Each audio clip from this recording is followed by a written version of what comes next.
Let's start today with the most exciting, titillating, and electrifying topic for my audience: tax policy, of course. Many of you sent me a clip that we're going to look at of Senator Bernie Sanders from Vermont being interviewed by now CNN's Chris Wallace, formerly of Fox News. In this clip, Bernie Sanders effectively says confiscate all income above $999 million per year.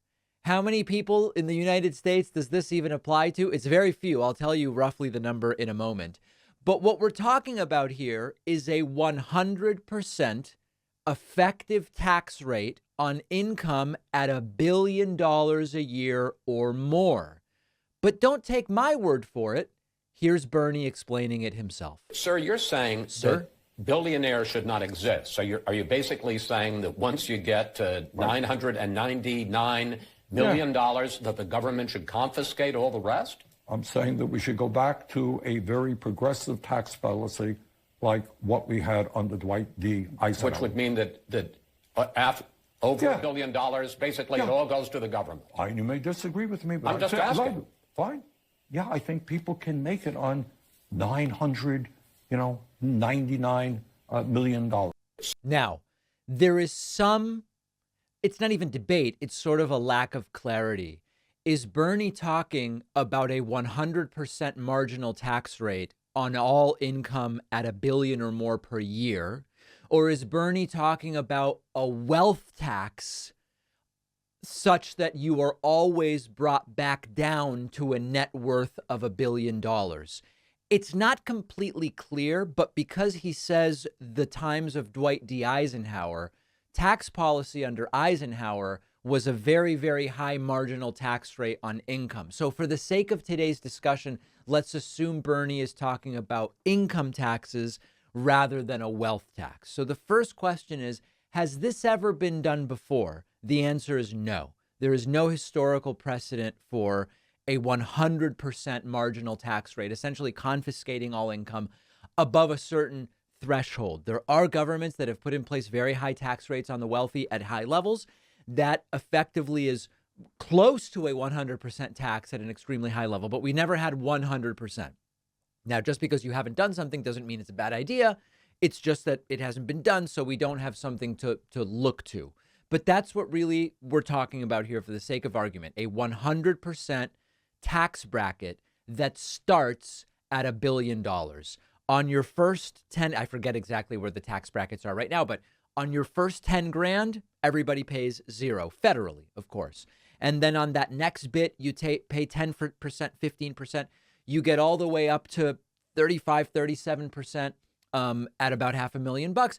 And then at $1 billion, it's a 100% tax rate. The highest it ever got in the U.S., as Bernie mentions, is under Eisenhower in the mid 20th century with a roughly 90% marginal tax bracket. But again, that's on income above a certain threshold. There are European countries with very high tax rates on the wealthy, but it's not 100%.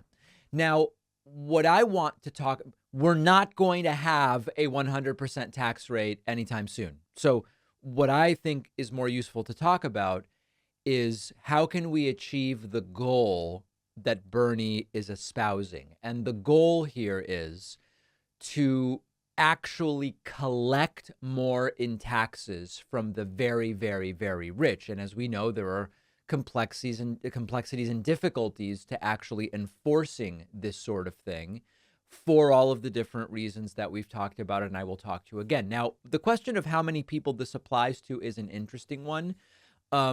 In 2022, the Forbes billionaire list said there were 724 billionaires in the U.S. I believe now it's gone up a little bit to like 735 billionaires in the U.S. They don't all earn $1 billion a year, but some of them do. So we're talking about a policy that would apply to a fraction of the 700 something billionaires in the United States. Now, one of the first issues, as I know many of you know, is that many of these billionaires don't actually earn income. they receive dividends and are subject to capital gains. So then it's not just about income over 999 billion. It's other forms of proceeds as well that are not actually subject to income tax rates. The point here is, what are the mechanisms through which we might achieve a goal that is, quite frankly, quite popular among the American people? When you survey the American people and you say, should taxation be used to collect more money from the very rich in order to fund social programs?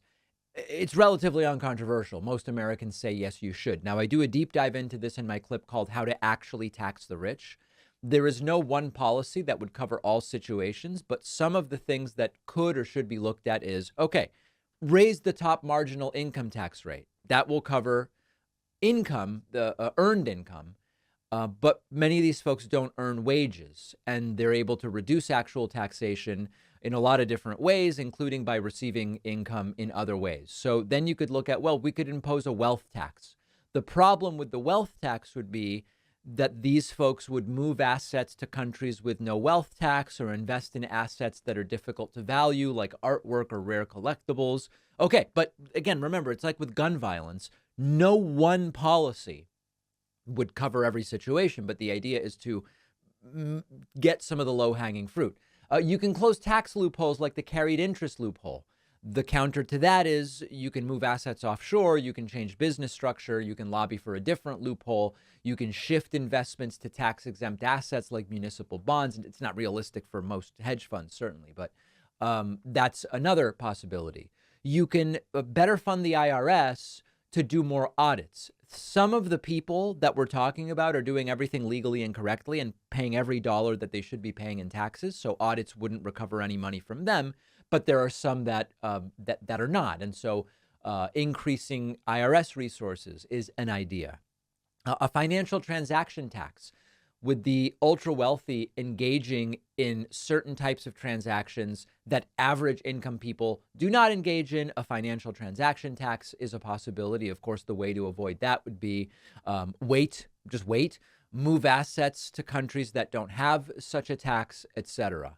You could require country by country income reporting for companies. One of the ways that companies can avoid corporate taxes, now we're talking about companies rather than individuals, is shifting income to other countries that is no longer subject to American taxation. You could pass a law that says, no, that has to be reported and there has to be some kind of corporate minimum tax that is paid. You can also look at raising the tax rate on capital gains. And so that would get around this issue of a lot of these very rich folks aren't earning income subject to income taxes. So you can raise the tax on capital gains. The way around that would be you just wait to realize the gains or look at other mechanisms. And you can also expand the alternative minimum tax. We already know that with a minimum tax, high earners can still reduce their taxable income through deductions, tax credits, and other strategies. But increasing that minimum tax is another approach. So those are ideas to achieve what is the underlying principle that Bernie is espousing here. I don't expect a 100% tax bracket anytime soon in the United States. I never say never, but certainly not in at least the next 5 years. One of our sponsors is Helix Sleep. I have been sleeping on a Helix mattress at home for years now. I couldn't be more happy with it. I recommend it to everybody. The other day, even though she's not allowed in the big bed, I put my baby daughter on the mattress and even she loved it. Helix Sleep is the premium mattress brand offering tailored mattresses based on your unique sleep preferences. Take the Helix Sleep Quiz. It asks you about your body type, your sleeping position. Do you get hot at night? Do you have back pain? And then Helix will match you with the mattress that's perfect for you. Most people don't know where to begin when shopping for a mattress, including me. Helix makes it simple and less risky because you know you're getting a mattress that fits your needs. It ships free. You can try it for 100 nights to see if you like it, and it comes with a 10 or 15-year warranty. Unlike many mattress companies, all Helix mattresses are made in the USA by a skilled production team, so you are supporting good jobs. Helix Sleep is giving my audience up to 20% off plus 2 free pillows. What other mattress company is going to give you 20% off? Go to helixsleep.com/Pacman. The link is down below.